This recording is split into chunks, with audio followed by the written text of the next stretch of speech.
suppose the easiest way to explain it is in comparison to formal or traditional employment is that you don't have a long-term stay of agreement.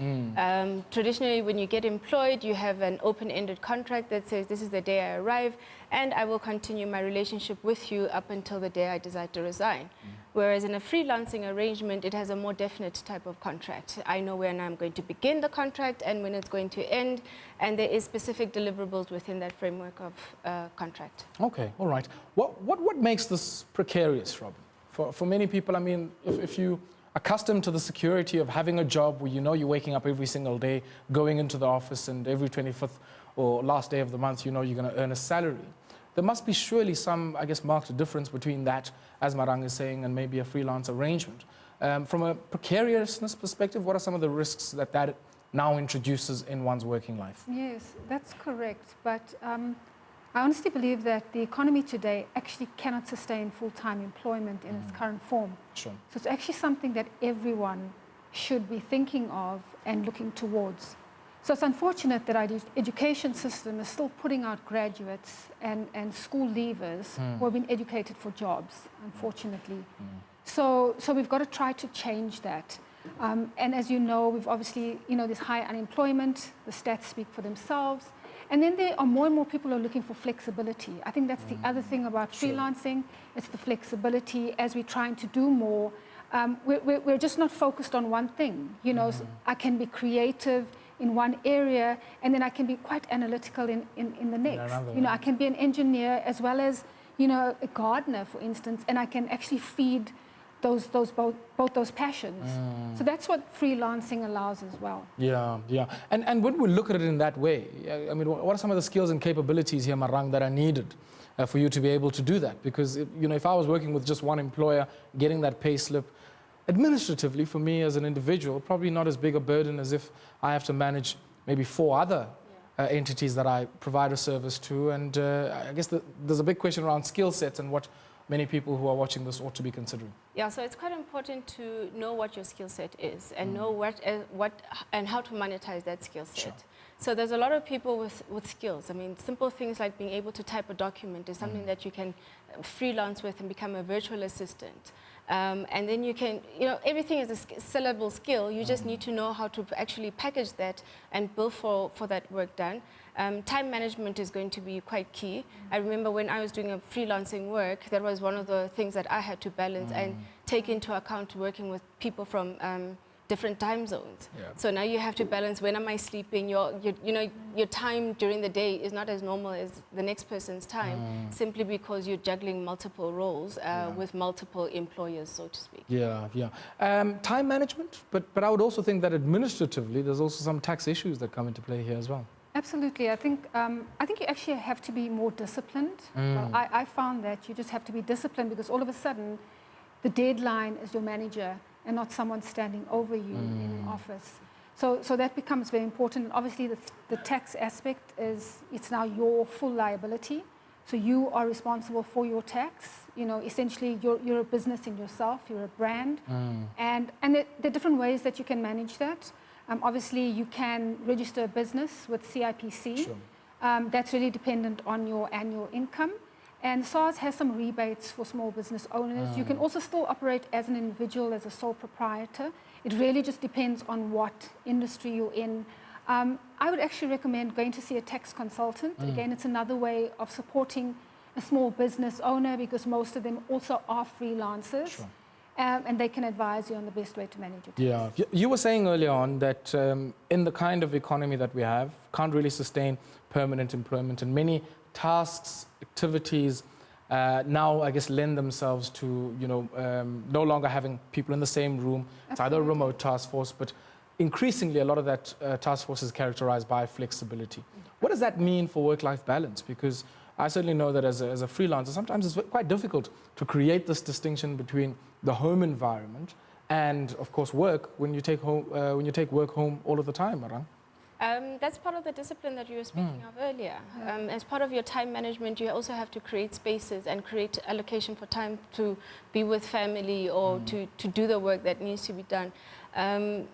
I suppose it's the bittersweet of it is when you have time for yourself, you also have to be even more responsible than the next person. So if you've got a 9 to 5, you know that between 9 and 5 o'clock, there's one particular place that you're going to be at, and that is governed by certain rules and regulations of how you interact with the company.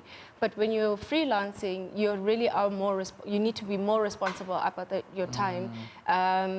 And even from a mental health point of view, you really don't want to make that too fluid in such a way that you find yourself working overtime and you're not giving yourself time off because you're so paranoid about where the next paycheck is going to be or that sense of security that you would otherwise have. How do you avoid that? I mean, there's a lot of uncertainty here that might breed a sense of anxiety. This idea that, if the deadline is your manager, I mean, the first thing I'm thinking about is submitting. I'm not thinking about work-life balance. I'm not thinking about, do I take a break? Well, you can manage it in such a way that if you line up, if you've got a pipeline of projects coming on ahead, then you can manage your time and you can say, look, I'm going to work hard for the next 6 to 8 months. I'm going to take a 2 months break, and then I'm going to take another break, another month to actually start calculating where the next pipeline is going to come into and then get into the swing of things. So you need to get into the habit of actually planning where that pipeline is going to come from. And the better you know the industry or industries that you work in, the easier it is to actually start putting it together, that pipeline. Then the other thing, Robyn, is that some of the banks don't want to touch us with a barge pole, right? They say to us, your cash flows are uncertain, can't give you a bond, can't give you any financing. And it certainly makes things slightly difficult if you need that for either personal purposes or even for your new fledgling and emerging business. Yes. How do we navigate that where, in many cases, all of the spaces where you need to go in order to either get funding or even get whatever support will often, I guess, see you as a risky prospect because you don't have a traditional 9-to-5 job? No, absolutely. That is a challenge for the freelancer. And there are two ways of dealing with it. Obviously, one, if you're employed and you're thinking of going out, then my advice to you is just absolutely save, save, save. Firstly. Secondly, try to get rid of some of your debt. Sure. And just try to downgrade your lifestyle to the absolute bare minimum, because there are going to be those moments when you need it. And the bank is not going to. Do you say bare minimum? Because the pipeline of work and projects is so volatile. It is volatile, and especially in this kind of economy. Sometimes the phone just doesn't ring, and then sometimes it rings consistently. So, you have to make hay while the sun shines. Unfortunately, that is just a reality. I've been doing this for a couple of years now, and it's very difficult to actually even gauge cycles in business. That just shows the state of the economy. And it's not just the freelancer, it's business, it's everywhere. Everybody's sort of struggling. So unfortunately, you just have to deal with it. As a graduate, try to lean into family. If you haven't left home Stay at home. yet, yes, stay at home. And they are staying at home longer. So that is a trend. So do everything that you need to do, and obviously just limit your debt. Just limit your debt Marang? in that period. I think some good piece of advice I got years ago was actually if you start separating your bank account, and then you can create a savings pocket in there. And when you report on your cash flow for things like I need a loan or I need to make a big investment, then you know that you've got separation, and you can actually report to say, look, yes, the money comes sporadically, but I actually am a regular saver, and this is my habits around money. That will come in and work very well in your favor when you're then looking for things like financing. But on the whole, it will take some structuring of life.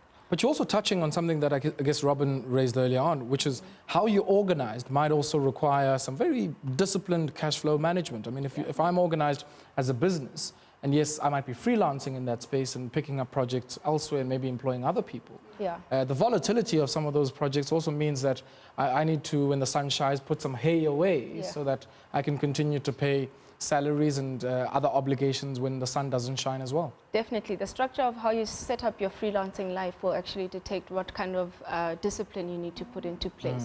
Because if you are going to work and collaborate with other freelancers to create a team that delivers a piece of work, then you're not being just a freelancer solo, you are now being a project manager over and above the work that you're going to bring into the project. So definitely, I mean, that differs from when you're a one-man team, and just looking out for yourself and solo projects in that way. Robyn? So, Yeah, freelancing is definitely that step into entrepreneurship. Yeah. And so that's why I think we really need to foster this culture. Employers need to understand that remote work is actually the way to go now. I'm just fascinated. You're going to Sandton all the time, and there's the new high-rises. It's just crazy how we're still creating environments for people to travel into. Because all you need is actually just need Wi-Fi and a cell phone. And also the traffic just to get into Sandton isn't worth it. Yeah, so there are environments where you do need a physical presence, like now we all need to be in the studio. Yeah. But there are many other environments that don't need that. Well, in future, we could speak to you via Skype, Robyn. Exactly. So, Exactly. So, you know, And it is done. yeah, it's already being done as well. Yeah. So, and I think for graduates and those coming out of school as well, it's very, very important for them, because remember, they also struggle to get into internships to actually start. So there are lots of online courses. Most of them are free. So try to obviously find your passion, find out what you're interested in, and try to do some of those. Sure. I would also just recommend social media is just such a valuable tool. Find those influencers, you know, those business leaders, those entrepreneurs that you admire. They give lots of tips, you know, and videos. Just, yes, go onto YouTube, not just for the music and entertainment, but just go to educate But to learn as well. And I find that they're actually much quicker. More cost effective. They are much quicker. They usually don't last for more than they don't last for more than 30 minutes at a time, unless you've got a big group, obviously. So for me, that's my strategy. And again, I try not to book too many meetings, because I know the more meetings I have, then the less time I actually have to do the work. So that's about the time management thing of you are the owner of your time, so you manage it accordingly. I don't have to explain that I can't meet you tomorrow at 12, but I just know that's my time, that I've got to do whatever I need to do. Sure. Marang? For me, I insist on let's have some sort of an agenda. Yeah. The ones that waste time is because we said, hey, let's meet, I've got an idea, let's talk about it, you know? And we get there and we spend half an hour talking about everything else, and then the last half an hour is you actually pitching this great idea that you were going to pitch. So if we go in knowing that, look, you're going to talk to me about X, Y, Z, and this is the kind of outcome I want you to think about before we even get to that meeting, you're better prepared for that conversation. I've also got rules, like if you're wasting my time after 15 minutes in that conversation, I need to find a way to get out of that meeting, because then I'm sitting about how much of a time waster and a money waster that conversation is. So I really do try and structure the conversations, pull it back to say, by the way, why are we here? You know, why me and why not somebody else? Why must it be the two of us actually having this particular meeting? And the moment we are more intentful about why we call people out for meetings, the easier and quicker it is we can actually get through it and be more productive. Should we freelance forever? You know, is it a good entry point, as you said, to entrepreneurship? I know people who've been freelancing for the last 30 years of their lives, who've built houses, families, and all manner of things from just being somebody who's freelanced in a wide array of spaces without really, I guess, feeding the impulse of saying, let me set this up as a business. Well, I mean, it depends on what lifestyle you want. For me, it's about the lifestyle, and it's about the flexibility and the time. Sure. And it is that step. And owning your time, yeah. Yes, it's owning my time, and it's that step into entrepreneurship. You know, I have younger children, and so that's why it works for me right now. Yeah. And so, you know, my future plans are to get myself more involved, you know, in other bigger opportunities as they come along. And then pathway into entrepreneurship. Absolutely, yeah. Marang? Look, it's probably the ideal that everybody freelances, but that's just me thinking about really you want the freedom of your time. Yes. But it's not something that is suitable for everyone. Sure. So someone that struggles with procrastination is really going to have a miserable time as a freelancer, because it's always going to catch up with them up until they fix those kind of elements about themselves. But it is definitely a viable option. Sure. I think if we are going to be successful doing it in this country, we also then need to make sure that there's an infrastructure, like, you know, data access to internet is available, because then we reduce the dependency, because if the freelancing jobs are still in the big metropolis areas, then it's no point, right? And also this idea of having to go to a coffee shop and drink one cup of coffee the whole For 4 day hours. so that you can get the Wi-Fi, I mean... Yeah, so You know? so we need to set it up correctly and make sure that it's actually viable. Things like the taxes that we were talking about earlier, that legal protection, what happens when I don't have an income. So if we really are setting it up from a policy and a governance point of view countrywide or on a national level, then it makes it a whole lot easier for us to even see it as, as a respectable option for... Ladies, we'll have to leave it there. Real pleasure having a conversation here. And I think for me, in many ways, it was also an out-of-body experience. Because, you know, every day, if you're stuck in the rigmarole of just trying to balance so many things, it certainly does make it slightly difficult. But big thank you to you, Marang, and to you, Robyn, for joining us this afternoon here on Business Unusual. Thank you. That there was our Job Seekers Wednesday with my two guests, Marang Marekimane, CEO at the Business Process Mechanic, and Robyn Thekiso, owner of Robyn Thekiso Consulting. And that's where we're going to have to leave it for today. Remember, you can engage with us on social media. Our handle on Twitter is @405business_, and our hashtag is #BusinessUnusual.